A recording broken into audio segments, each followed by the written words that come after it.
గ్రంథము 16వ అధ్యాయం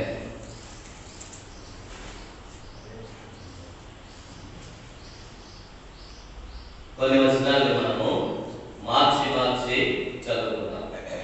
మొదటి నుండి చదువుకున్నాము.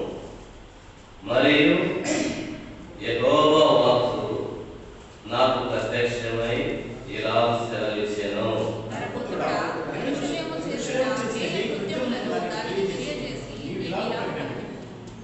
ప్రభువైన యెహోవా యెరూషలేమును గురించి ఈ మాట సెలవిస్తున్నాడు.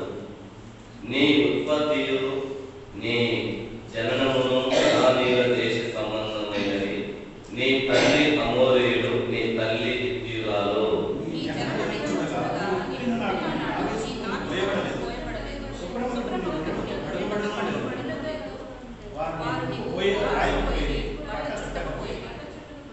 ఈ పనులలో ఒకటైనను నీకు చేయవలనని ఎవరునూ కటాక్షింపలేదు. నీ యందు జాలి పడిన వాడెవడునూ లేకపోయెను. నీవు పుట్టిన నాడే బయట నేలను పారవేయబడి చూడ అసహ్యముగా ఉంటివి.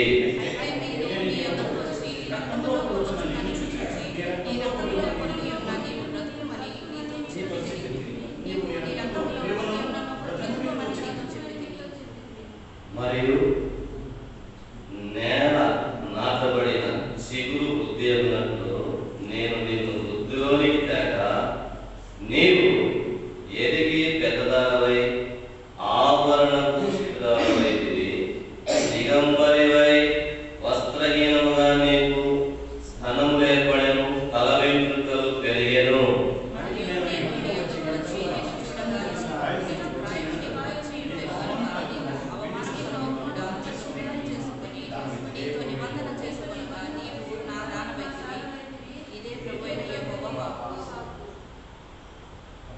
అప్పుడు నేను నీళ్లతో నిన్ను కడిగి నీ మీదనున్న రక్తమంపై తుడిచి నిన్ను నూనెతో అంటి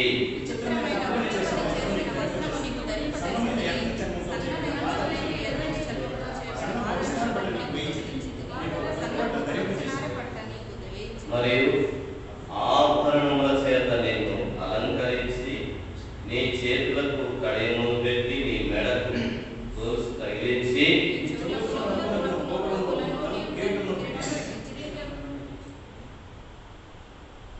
ఇలాగూ బంగారుతోనూ వెండితోనూ నేను నిన్ను అలంకరించి సన్నపు అవిసెనారయు బట్టలను చిత్రపు కుట్టుకొని గల బట్టలను నీకు ధరింపజేసి గోధుమను తేనెయు నూనెయు నీ ఆహారం పైగా నీవు మిక్కిలి సౌందర్యవతివై రాణి అదనంతగా అభివృద్ధి నొందితివి.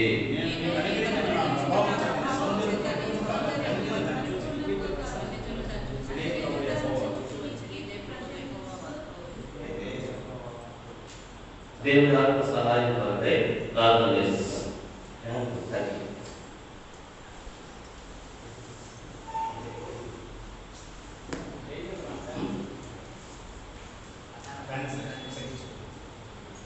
నీ స్వరము వినిపించు ప్రభువా, నీ దాసుడా లాలించు. నీ స్వరము వినిపించు ప్రభువా, నీ దాసుడా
సమయమున మేమందరం కూడా వ్యక్తిగతముగా ఆరాధించనే ఉంటుండగా దానికి సహాయకరముగా మా ఎదుటకు మీరు తీసుకుని వచ్చిన ఎహెజ్కేలు గ్రంథం 16వ అధ్యాయం మొదటి వచనము నుంచి ప్రభువా 14 వచనాల వరకు చదువుకోవడానికి సహాయపడినందుకే మీకు స్తోత్రం చెల్లిస్తున్నాం. తండ్రి, ఇందులోని కొన్ని సంగతులను ధ్యానం చేసుకొని ఆరాధించడానికి సహాయం రాగలిగినటువంటి వారందరిని బట్టి మీకు స్తోత్రం. ఇంకా ఎవరైనా రావాల్సిన వారుగా ఉన్నట్లయితే అటువంటి వారిని మీరు నడిపించి తీసుకోండి. నిర్లక్ష్యంగా ఉండకుండా, అలక్ష్యంగా ఉండకుండా, ప్రభా ఆలస్యంగా ఉండకుండా, ప్రభా వారి ఆమోస్ 4:12 ప్రకారం నీ దేవుడైన యెహోవా సన్నిధిలో కనబడుటకై సిద్ధపడేటువంటి వారిగా చేసి జీవము గల దేవుని యొక్క ఆలయము మేమందరము ఆత్మవశులముగా చేయబడుటకై ప్రభా సహాయం చేయండి. ఈ వాక్య భాగాన్ని మీ చేతిలో పెట్టు. అయోగ్య దాసుడనైన నన్ను కూడా మీ శిలువ ప్రాప్తవచ్చు, మరుగుపరచు, వాడుకోండి, మహిమను పొందు. యేసుక్రీస్తు నామములో ప్రార్థిస్తున్నాము తండ్రి.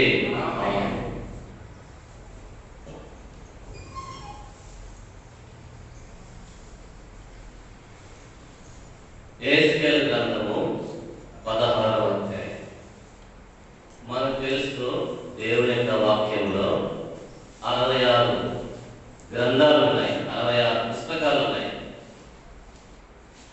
ఎవరైనా వాక్యం చదవాలి అని అనుకుంటే ఎక్కువగా ఏం చదువుతారు? కీర్తనల గ్రంథం, తర్వాత సామెతల గ్రంథం, తర్వాత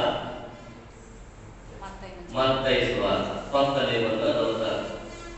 ఏ నాడన్నా ఎప్పుడన్నా ఎహెజ్కేలు గ్రంథం చదివారా?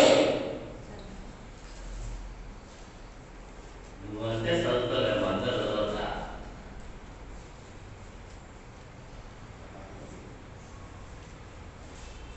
దేవుని యొక్క వాక్యము ఉదయము సాయంకాలము మనం చదివేవారంగా ఉండాలి.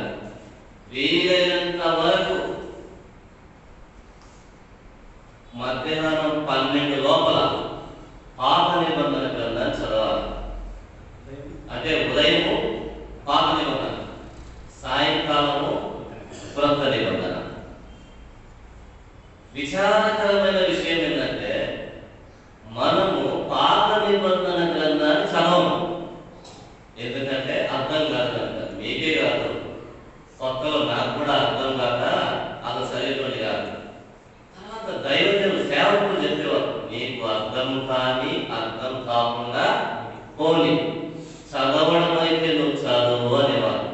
ఇప్పుడు మన పిల్లలు పుట్టారు, స్కూల్కి పంపిస్తారు, వాడి పొగా చదవద్దా? వాడు ఆ ఒక్క అక్షరం ఆ అనే అక్షరం నేర్చుకునేదానికి ఎన్నో రోజులు పడతారు. వాడిని చదువు రాకపోయినా వాటిని కొట్టి, వాటిని తిట్టి, వారికి పెట్టి పంపించడంలా పంపిస్తాం. మరి ఆత్మీయంగా తల్లిదండ్రులైన వాళ్ళు మిమ్మల్ని ఎప్పుడన్నా కొట్టిరా? బైబుల్ చదవడం కొట్టిరా? ఎప్పుడన్నా కొట్టిరా? సరితా నీ పిల్లలు కట్టావు మా బైబుల్ చదవమని? నువ్వు కట్టినా? నువ్వు కొట్టవు లేదు, నువ్వు నీ పిల్లలు కట్టావా? నిన్ను మీ అమ్మ కొట్టిందిలే. పర్వాలేదు, దేవుని ఏమన్నా సంఘంలో మంచి భక్తులు ఉన్నారు. సరే, ఇక్కడ మరియు యెహోవాకు ఎహెజ్కేలుకు ప్రత్యక్షమై ఇలాగ సెలవిచ్చెను, నరపుత్రుడా.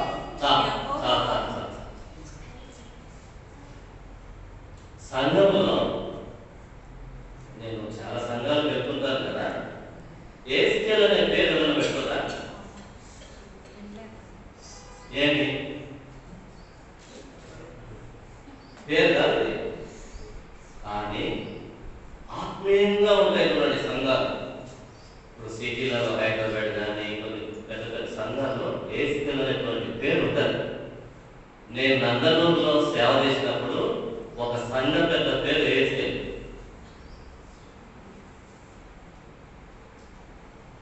ఒకవేళ నేను పొరపాటు మీకు ఈ పేరు పెట్టిననే అనుకో, బాప్తీసాలకు మరుసటి రోజే వస్తాను నా కాడికి. ఎందుకు అన్న ఈ పేరు బాద్సాడంట, ఈ పేరు రావద్దంట, పలకలేదంట అని. ఈ యేసయ్య గ్రంథంలో ఒక మాట తరచుగా కనబడుతుంది. ఏ మాట? నాదా పుత్రుడా. అసలు స్టార్టింగ్ లోనే నరపుత్రుడా నీవు చక్కగా నిలబడు. చూడండి యేసయ్య గ్రంథం 2వ అధ్యాయం 1వ వచనం. నరపుత్రుడా నీవు చక్కగా నిలబడుము, నేను నీతో మాట్లాడనీక. అని దేవుడు నీతో మాట్లాడాలంటే నువ్వు ఎలా ఉండాలా? అది అర్థమైంది. నువ్వు చక్కగా నిలబడవు అని. నువ్వు చక్కగా నిలబడవు కనుక నువ్వు మొట్టమొదట చక్కగా నిలబడు. నరపుత్రుడా నీవు చక్కగా నిలబడుము, నేను నీతో మాట్లాడలేను అని ఆయన నాతో మాట్లాడినప్పుడు ఆ. ఆత్మ నాలోనికి వచ్చి ఆ. నన్ను నిలవబెట్టాను. ఆ, అప్పుడు నాతో మాట్లాడిన వారి స్వరము వింటిని. చాలు. నువ్వు చక్కగా నిలబడితే దేవుడు మాట్లాడతాడు. అప్పుడు ఈ వంకతం ఏమైపోతుంది? ఏమైపోతాయి? కొంతమంది రోడ్లలో నడిచేటప్పుడు చూసుకురా, వాళ్ళ నడక వాస్తవానికి వేరు. అయితే ఏడైతే నడవకూడదు అని కొంతమంది స్టైల్గా నడుస్తుంటారు.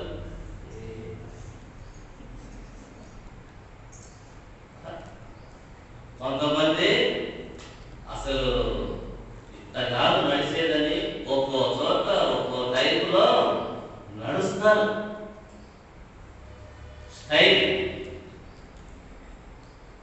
అందుకే వేసుకోవాలి. ఏమంటాడంటే స్టైల్ పడవాలి ఆయన, నువ్వు ముందు ఉదాహరణగా చక్కగా నువ్వు నిలబడు, నేను నీతో మాట్లాడినా అని మాట్లాడినా. ఈ స్టైల్ ఏమైపోయింది? దేవుని స్వరాన్ని నువ్వు వింటే నీకు స్టైల్ ఉంటుందా? ఉంటుందా? స్టైల్ ఉండదు. ఇక పోతుంది. సమాజ మందిరంలో నడుము ఉండిపోయినటువంటి స్త్రీ ఒక ఆమె ఉంది. ఏసులో చేతులు వచ్చినాడు. ఏమైపోయింది అమ్మ? ఆ నడుము ఏమైపోయింది? చక్కగా నిలవబడి దేవుని మహిమపరచు.